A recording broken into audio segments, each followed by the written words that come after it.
Hello guys, কেমন আছো? আশা করি খুব ভালো আছো। আমিও খুব ভালো আছি।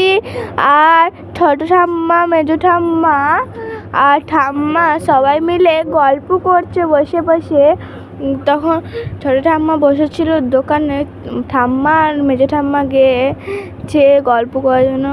তো এইখানে ছোট ঠাম্মা রয়েছে, তো ছোট ঠাম্মার দোকানে বসছিল। তো ছোট ঠাম্মা গল্প করতেও পারছে না, তো কাজের অনেক চাপ বলে ওই 10টার সময় ঠাম্মারা গেছে। মাঝে মাঝে অল্প গল্প করছে, আর কাস্টমার তো আসতেই আসছে। তো 10টার সময় গেছে, একটু একটু করে কথা বলছে, আর ভালো করে কথাও বলতে পারছে না, এনজয় করতে পারছে না, আর ঠাম্মাদের সাথে ঘুরতেও পারছে না।